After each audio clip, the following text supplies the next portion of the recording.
I am a spiritual being. See the matrix, the ones and zeros. So the spirit being doesn't have to be right. They just have to be faithful. You know, we've got to do this way instead of that way. That's just stupid. The whole thing's sequenced in a way that's supernaturally powerful to call all men to himself. We just need to liberate ourselves from all the garbage that keeps us from being a spirit being.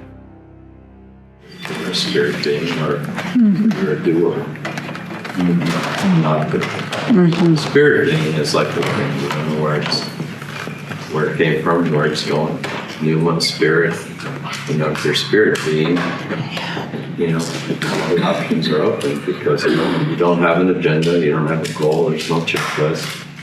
You know, that's what a spirit being is. And when you recognize that that's who God made us to become, it opens up a lot of options, but also you don't like the win. You don't know what's next, where you're going, what you're doing.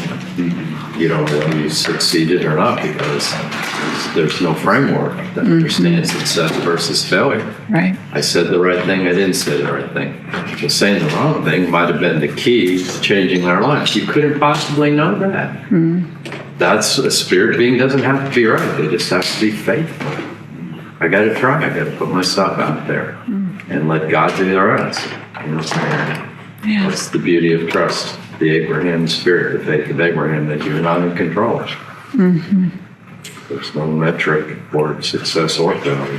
Faithful is all you got to be when you're spirit being. And it's the life of Jesus. Jesus is a life form. He's alive. He rose from the dead. He's alive. He sits at the right hand of God to intercede, and like Stephen saw, sometimes he stands up.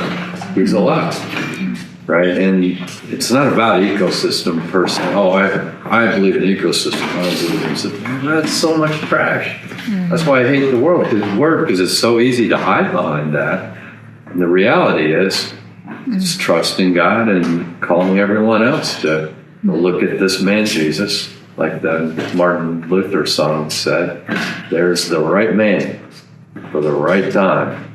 And with a single word, you can fell our enemy who is armed with cruel hate, but we're not afraid. You know, the whole ecosystem. No.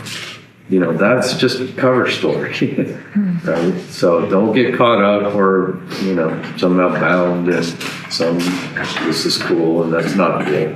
You know, we've got to do this way instead of that way. That's just stupid. We just need to liberate ourselves from all the garbage that keeps us from being a spirit being. That's what the ecosystem is. No one in the ecosystem thinks about the ecosystem. Right? In the Brazilian rainforest, there's no thought whatsoever. Oh, I'm in an ecosystem. It's more like, I'm hungry. All right. I'm going to die. I need to relieve myself, which will be their dinner.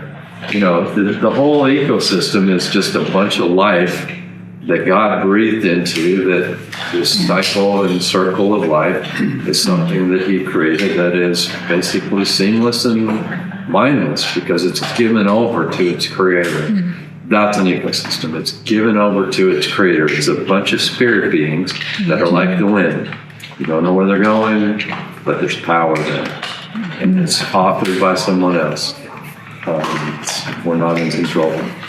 So, you know, that's the point of not taking credit or trying to make something work or being so passive. Oh, it's not my responsibility. This is what it is. I don't know. I didn't feel it. Like, well, that's kind of garbage too, because you do feel the wind.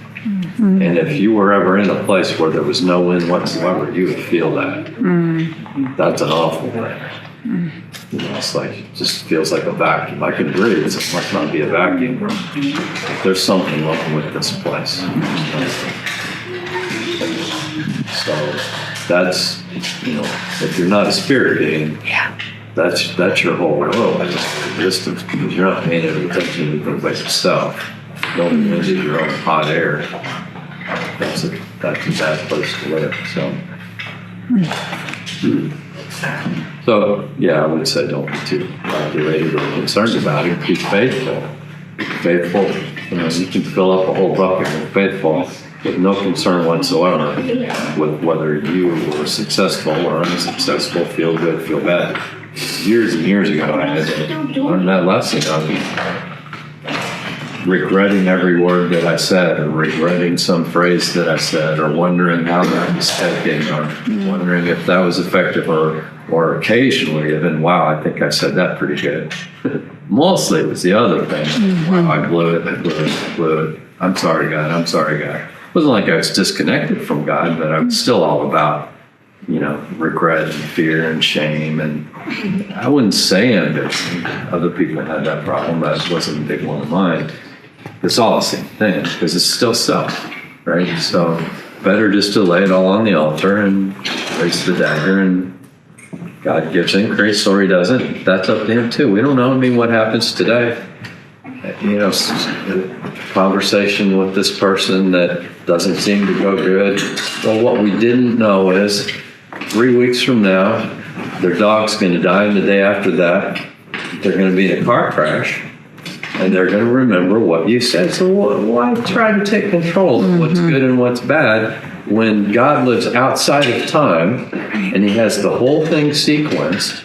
If we'll do our part and be faithful, the whole thing sequenced in a way that's supernaturally powerful to call all men to himself, the exact times and places where men should live, that we would be all drawn to him.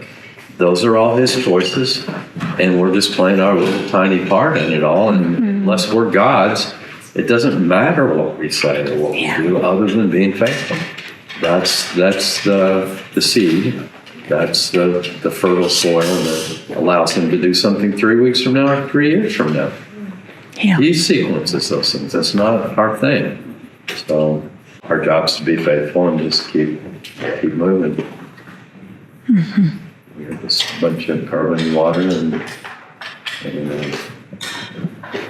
obedient molecules.